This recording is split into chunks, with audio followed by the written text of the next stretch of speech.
Bonjour et bienvenue dans cette vidéo d'histoire. Aujourd'hui, je vais te parler de Louis XIV. Alors, Louis XIV est né en 1638 et il voit son père mourir alors qu'il est âgé de 5 ans. C'est sa mère Anne d'Autriche qui va diriger le royaume avec le premier ministre Mazarin, qui est un homme très intelligent, en attendant que le roi devienne assez grand. Alors, Louis XIV, petit, va être frappé par un événement qui est qu'on a appelé la Fronde, qui est la révolte des membres du Parlement qui voulaient avoir plus de pouvoir, de certains seigneurs aussi qui voulaient aussi prendre leur revanche sur le roi, du peuple de Paris qui trouvait qu'il y avait trop d'impôts, enfin. Et du coup, Louis XIV a dû fuir petit Paris pour sa sécurité pendant quelques temps, et il en restera marqué toute sa vie. Il sera méfiant envers les grands seigneurs et le peuple de Paris. C'est un événement, on va dire, qui sera traumatisant pour lui.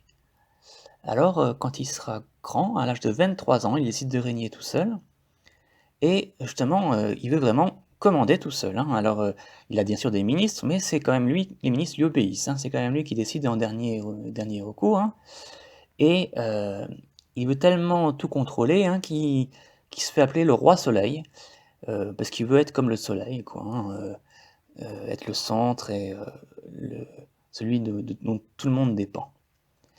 Alors, il fait construire un château à Versailles justement, il veut pas rester à Paris et ce château doit être magnifique à l'image de sa gloire, hein, et il doit pouvoir accueillir beaucoup de monde parce qu'il veut en fait rassembler tous les seigneurs, pour, les contrôler.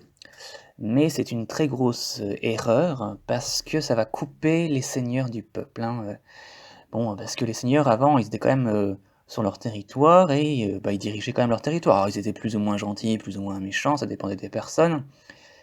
Mais là, ils vont être, à Paris, à mener une vie de fête, de spectacle, parce que Louis XIV fera beaucoup de fêtes, tout le temps, hein, au château de Versailles. Donc ils vont être occupés par ces événements, ils vont, être loin de leur peuple, de la population dont ils ont la charge. Du coup, en plus, ils payeront pas d'impôts, enfin ça va être, ils vont être très impopulaires et ça va être une des causes de la Révolution française, hein. Même si Louis XIV n'a pas connu la Révolution française, ça n'a pas été sous son règne, c'est quand même lui qui est, en partie, la cause, hein. Donc en voulant à tout prix protéger, sa vie, la royauté, il a finalement, causé sa perte, hein. Alors, à Versailles, il fait vraiment une vie de fête, hein. Alors il organise des spectacles, des feux d'artifice, du théâtre, de la musique, des danses. Il aime beaucoup danser. Tu peux voir qu'il a même des souliers de danse, hein. Et le temps de Louis XIV, c'est aussi le temps de grands artistes, hein, qu'il protège. Il y a Jean de La Fontaine, que tu connais les fables, qui devra d'ailleurs partir à un moment, et qui n'hésitera pas à faire des fables qui critiquent, hein, Louis XIV ou les seigneurs ou les gens qui tournent autour de lui, qui le flattent trop pour pouvoir monter en grade, quoi, parce que Louis XIV, en plus, il les récompense quand on le flatte, quand on va dans son sens, donc en fait, il fait tout tourner autour de lui-même, quoi, hein. C'est aussi le temps de Molière, que tu connais sûrement, qui a fait beaucoup de pièces de théâtre très connues. Euh, Louis XIV fait aussi construire un très très beau jardin, hein, les jardins du château de Versailles, qui ont été construits par Le Nôtre, qui sont des jardins en fait qu'on a appelés les jardins à la française, parce que ils obéissent à des règles géométriques et on doit pouvoir voir, il y a des perspectives, on doit pouvoir voir au loin depuis certains points.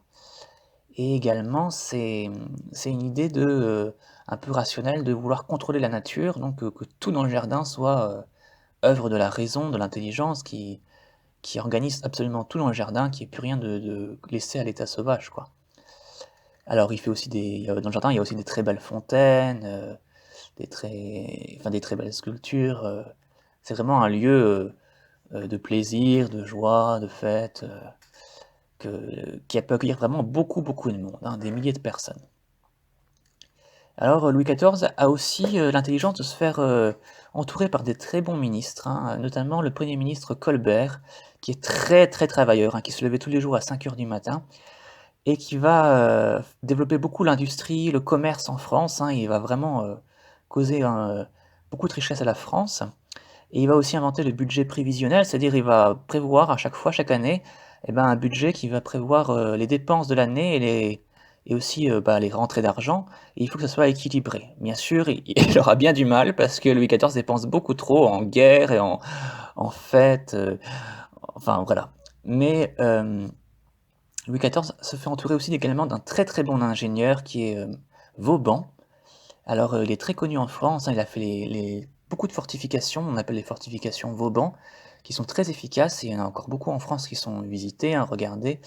Il y en a qui sont très belles et il va gagner aussi des guerres, hein, il va agrandir la France. Ça, c'est sûr qu'il a eu, il a par exemple, agrandi la France avec la Franche-Comté, par exemple. Mais il va aussi, causer, l'hostilité de beaucoup de pays d'Europe, hein, qui vont s'allier contre lui là et même s'il a, fait de la France, la première puissance d'Europe, hein, heu, à son apogée, la France est vraiment, la première puissance avec, aussi une grande influence culturelle grâce aux arts qu'il développe. Malgré tout, il va quand même causer une certaine ruine de la France parce qu'à la fin de sa vie, il aura tellement dépensé d'argent qu'il aura fallu, s'endetter, augmenter les impôts, en créer de nouveaux. En plus, ces impôts sont impopulaires parce que les plus riches ne les payent pas.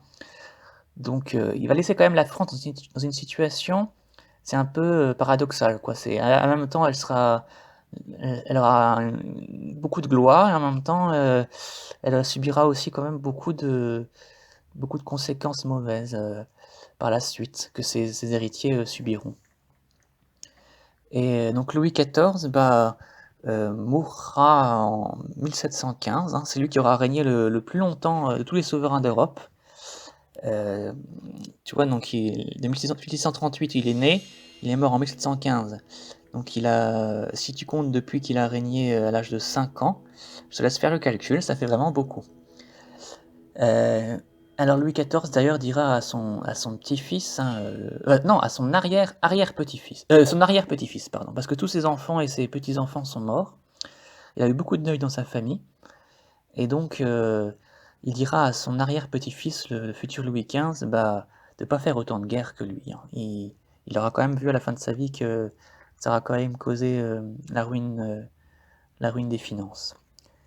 Alors, donc, s'il fallait tirer un bilan de la vie de Louis XIV, on pourrait dire qu'il y a beaucoup de choses positives, au sens où il a agrandi la France, il a protégé les arts, il a su s'entourer de très, très bons, ministres, ingénieurs, jardiniers et cetera. Il a laissé beaucoup de traces derrière lui, hein, comme le château de Versailles. Mais, on peut dire qu'il a donné une mauvaise idée, une mauvaise image de la royauté et des seigneurs, il a créé beaucoup de jalousie, de rivalité, entre les gens. Il a créé des impôts, enfin il a été trop centré sur lui-même, quoi. Il a vraiment été d'un orgueil incroyable, il a voulu que tout tourne autour de lui-même, tout diriger, que et du coup, ça causera, plus tard, hein, sous Louis XVI, la Révolution française.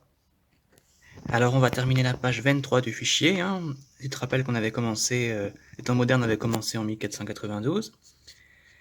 Donc on en était à un roi de France célèbre. Tu pourras marquer donc ce qui est marqué ici, hein, Louis XIV, sa date de naissance et sa date de mort, qu'il a imposé un pouvoir absolu, hein, ça s'appelle la monarchie absolue, il a fait de la France un pays puissant.